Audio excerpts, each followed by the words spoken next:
प्रधानमंत्री नरेंद्र मोदी और गृह मंत्री अमित शाह के खिलाफ सुप्रीम कोर्ट में अवमानना की याचिका दाखिल की गई है। राकेश अस्थाना को दिल्ली का पुलिस कमिश्नर नियुक्त किए जाने पर प्रधानमंत्री नरेंद्र मोदी और गृह मंत्री अमित शाह के खिलाफ सुप्रीम कोर्ट में अवमानना की याचिका दायर की गई है। मोहनलाल शर्मा नामक वकील ने सर्वोच्च न्यायालय में दायर याचिका में कहा कि दिल्ली का पुलिस कमिश्नर नियुक्त करने में जानबूझकर सुप्रीम कोर्ट के निर्देशों का उल्लंघन किया गया है। याचिका में कहा गया है कि राकेश अस्थाना की नियुक्ति सुप्रीम कोर्ट के उस आदेश का उल्लंघन है जिसमें कहा गया है कि सभी पदों के बारे में पहले संघ लोक सेवा आयोग यूपीएससी को सूचित किया जाना चाहिए।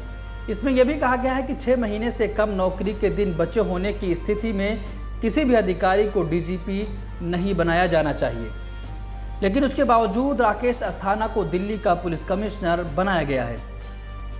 जनहित याचिका में दावा किया गया है कि सुप्रीम कोर्ट के निर्देशों का उल्लंघन करने की वजह से मोदी और अमित शाह पद पर बने रहने का संवैधानिक अधिकार खो चुके हैं। याचिकाकर्ता ने मांग की है कि इस मामले की जांच कम से कम 5 जजों वाली सुप्रीम कोर्ट की बेंच को सौंपा जाना चाहिए, वरना संवैधानिक संकट पैदा हो सकता है और लोगों का देश में भरोसा खत्म हो सकता है।